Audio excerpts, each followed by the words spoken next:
नमस्कार। आज हम एक ऐसे समकालीन विषय के बारे में चर्चा करने वाले हैं जो भारत की आंतरिक सुरक्षा से काफी समय से जुड़ा हुआ है। हाल ही में एक नई डेवलपमेंट सामने आई जिसमें मध्य प्रदेश नक्सल मुक्त राज्य घोषित हुआ है। इस विषय को या इस मुद्दे को हमें डिटेल में या सरल भाषा में समझने के लिए हमें इसके केवल तथ्यों को नहीं बल्कि इसके पीछे की सोच और परिस्थितियों को समझना होगा। मेरा नाम है आस्था चौधरी और भोपाल एकेडमी के इस ऑनलाइन प्लेटफॉर्म पर आप सभी का स्वागत है। तो आज हम नक्सलवाद के बारे में सरल तरीके से समझेंगे कि ये क्या है, इसका प्रभाव क्या है और भारत जैसे लोकतांत्रिक देश में ये कैसे काम कर रहा है। तो आइए समझते हैं इसको।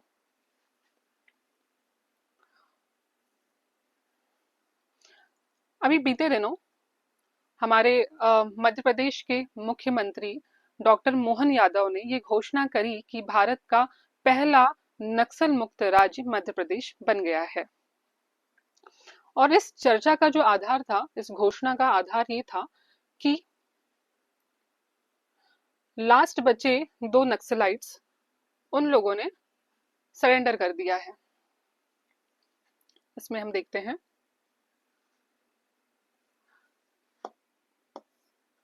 लास्ट टू एक्टिव मॉइस्ट या नक्सलाइट्स इन्होंने सरेंडर कर दिया है और इन पर क्रमशः 29 लाख और 14 लाख की इनाम या इनके ऊपर जो राशि थी, इनाम की राशि, वह 29 लाख और 14 लाख थी। तो ये जो सरेंडर है ये बालाघाट जिले में किया है। ये लास्ट नक्सलाइट्स थे जो सक्रिय थे, इसीलिए बालाघाट जिले को इवन पूरे एमपी को नक्सल मुक्त राज्य घोषित कर दिया। क्योंकि इसके पहले जो है सिर्फ 3 डिस्ट्रिक्ट, बालाघाट, मंडला और डिंडौरी, ये 3 डिस्ट्रिक्ट हैं जिसमें नक्सलाइट है वो प्रभाव था। अगर हम यहाँ मैप में देख लें, ये एमपी का मैप है, तो बालाघाट डिस्ट्रिक्ट, मंडला और डिंडौरी, सिर्फ ये 3 ही ऐसे सीमावर्ती इलाके हैं मध्य प्रदेश के जो नक्सलिज्म से प्रभावित थे। आगे हम देखें तो ये जो नक्सलाइट्स हैं इन्हें कैडर कहा जाता है। ये नक्सलाइट पार्ट थे सीपीआई मॉइस्ट, जो कि एमएमपी एमएमसी जोन में आता है। एमएमसी मतलब महाराष्ट्र, मध्य प्रदेश और छत्तीसगढ़ जोन से आता है। हर एक जो नक्सलिज्म का एक क्षेत्र है जिसे हम रेड कॉरिडोर कहते हैं, उसके अलग अलग जोन बने हुए हैं। तो जो जोन है जो जिससे ये जो सक्रिय नक्सलाइट थे उन्होंने सरेंडर किया, उसका नाम है एमएमसी जोन। और वो आते हैं CPI Maoist party, communist party of India, जो कि माओइस्ट या माओवाद जिसे हम कहते हैं, नक्सलिज्म का दूसरा ही नाम है ये इससे संबंधित थे। अब ये जो पार्टी है ये बैन या प्रतिबंधित पार्टी है इंडिया में यूएपीए एक्ट के तहत। आगे हम देखें तो historically naxalisation in MP was restricted mostly to Balaghat, Mandla, Dindori district, जैसा कि हमने अभी देखा।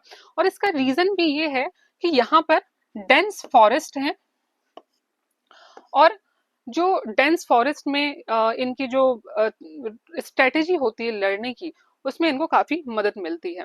पूरे मध्य प्रदेश में व्यापक रूप से ये नहीं है, हमने देखा वो 3 डिस्ट्रिक्ट में ही नक्सलिज्म है। हम देखते हैं MP achieve this ahead of the national target 2026। अभी पिछले ही साल हमारे जो पीएम हैं और हमारे गृह मंत्री जो हैं अमित शाह, उन्होंने ये टारगेट रखा है 31 मार्च 2026 का कि पूरी तरह से हमारे देश में जो नक्सलिज्म है उसको उखाड़ फेंकना है। ठीक है, तो जो उन्मूलन है उसका टारगेट है 2026 31 मार्च, लेकिन उसके पहले ही एमपी ने ये अचीव कर लिया। आगे हम देखते हैं।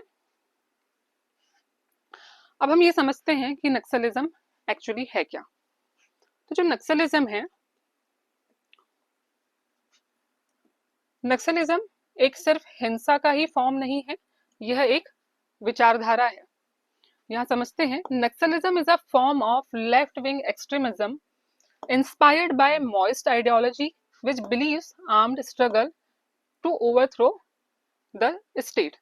मतलब कि लेफ्ट विंग एक उग्र वामपंथी आंदोलन या सोच है जो हथियारों के माध्यम से और हिंसा के माध्यम से सरकार को उखाड़ फेंकना चाहता है और अपनी जो उनकी समानता या जो समाज में फैली असमानता है उसको दूर करना चाहता है। तो मेन जो मोटो है उनका ये है क्लासलेस क्लासलेस सोसाइटी स्थापित करना, ऐसा समाज जहां अमीर गरीब का अंतर ना हो, जहां पर जो रिसोर्सेज हैं, जो साधन हैं, वो सब में बराबर रूप से बटे हों। ठीक है। It originated from Naxalbari West Bengal in 1967। तो 1967 में, 1967 में एक गांव है नक्सलबाड़ी, जो कि हमारे भारत के वेस्ट बंगाल स्टेट में आता है। ये वहां से शुरू हुआ था, जो इसकी जड़ें हैं नक्सलवाद की, यहाँ से शुरू हुई थी। इसीलिए हम इसे नक्सलबाड़ी गांव से शुरू हुई, इसलिए हम इसे नक्सलवाद नाम से आज जानते हैं। और ये बेस्ड है मार्क्सिज्म, लेनिज्म एंड माओइज्म में। हमने कई बार देखा है, एक टर्मिनोलॉजी यूज होती है नक्सलवाद के लिए, माओवाद और माओइज्म, या फिर मॉइस्ट, जिसको हम बोलते हैं नक्सलाइट्स को मॉइस्ट। ठीक है, ये इसी से निकल कर आई है, माओइज्म से। तो हम अगर जड़ें देखें पूरी दुनिया में नक्सलवाद की, उसकी एक सोच की, तो वो आती है मार्क्सिज्म से। मार्क्सिज्म 19वीं सदी के जर्मन दार्शनिक थे या फिलोसोफर थे। उन्होंने अपने एक डॉक्यूमेंट में ये चीज क्लैरिटी से रखी थी कि जो समाज है, ये गवर्नमेंट है, उसमें अंतर है अमीर गरीब का, और इसको दूर करने के लिए अगर हिंसा का भी प्रयोग किया जाए तो वो वाजिब होगा। ठीक है, तो ये यहाँ से इसकी जड़ें हैं। उसके बाद लेनिज्म, व्लादिमीर लेनिन, ये एक नेता थे, रूस में क्रांतिकारी नेता थे। इन्होंने वहां पर एक संगठित पार्टी स्थापित की थी, और वो भी मार्क्सिज्म जो है, कार्ल मार्क्स है, उनकी सोच से प्रभावित होकर करी थी।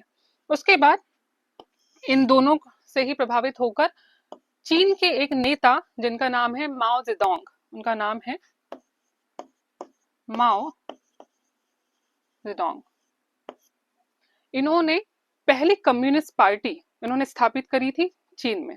ठीक है, और इन्होंने किसान और ग्रामीण क्षेत्रों की जो क्रांति है उसको ताकत माना था, ताकि असमानताएं दूर हो, जो समाज में फैली असमानताएं हैं, इकोनॉमिक, या फिर हम उसे कह लें कि आर्थिक स्तर पर जो है वो दूर करें। तो हमारे भारत में जो नक्सलिज्म है वो मेनली इंस्पायर्ड है माओ से, या जिसे हम कहते हैं, जिनका नाम है माओ जेडोंग। ठीक है, इसलिए इसको माओवाद भी कहा जाता है, या जो नक्सलाइट्स है उनका मॉइस्ट भी कहा जाता है। अब दे रिजेक्ट पार्लियामेंट्री डेमोक्रेसी, मतलब कि वो अस्वीकार करते हैं संसदीय कार्य प्रणाली, या संसदीय जो लोकतंत्र है उसको अस्वीकार करते हैं, वो गवर्नमेंट में नहीं मानते हैं। ठीक, they uses violence, guerrilla warfare and intimidation. Violence मतलब हिंसा, अटैक, या फिर प्रॉपर्टीज को नुकसान पहुंचाना, गवर्नमेंट प्रॉपर्टीज को, वो इसमें ज्यादा बिलीव करते हैं। इसलिए इनकी स्ट्रेटेजी है लड़ाई करने की। आगे देखें तो इंटिमिडेशन मतलब कि डर बनाना, ताकि कोई लोग विरोध ना कर सके। उसके बाद इनकी ये जो मेन रणनीति है वो है गुरिल्ला वॉरफेयर, इसको कहते हैं छापामार युद्ध। मतलब कि छोटे ग्रुप में छुपकर अचानक हमला करना, क्योंकि इनका जो कार्य प्रणाली है वो घने जंगलों में ही होती है, तो आमने सामने होकर ना लड़ाई करना, छुपकर छोटे से ग्रुप में अचानक हमला करना, छापामार युद्ध या गुरिल्ला वॉरफेयर कहलाता है। ये इनकी मेन स्ट्रेटेजी होती है। ठीक है, आगे देखते हैं हम नक्सलिज्म इन इंडिया को समझ लेते हैं कि नक्सलिज्म का क्या प्रभाव रहा है इंडिया में।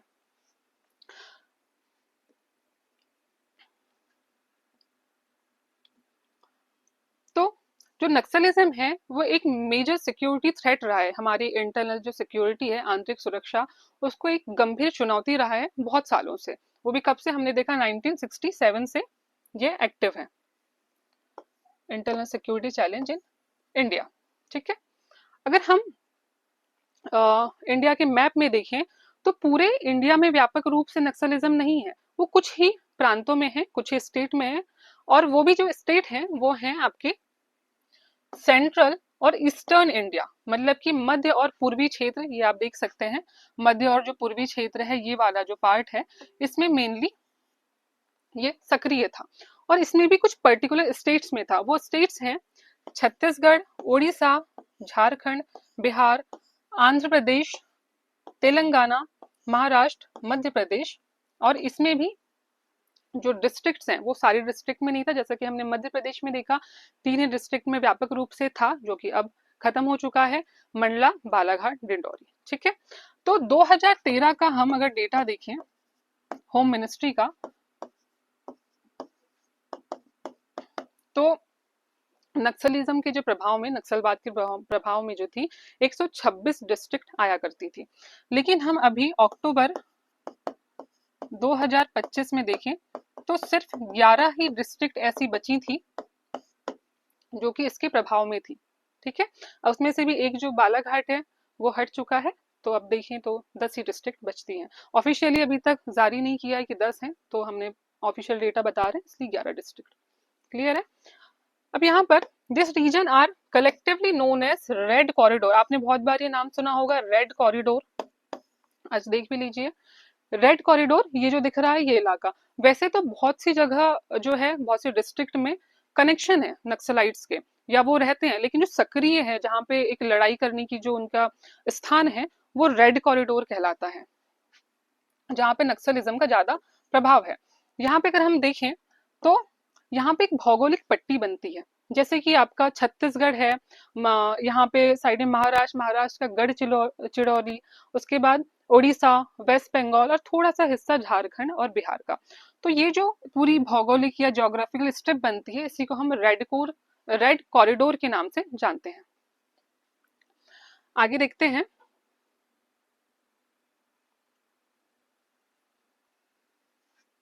अब हम समझते हैं नक्सलिज्म के कारण को, ये किस कारण मुख्यतः उत्पन्न हुआ।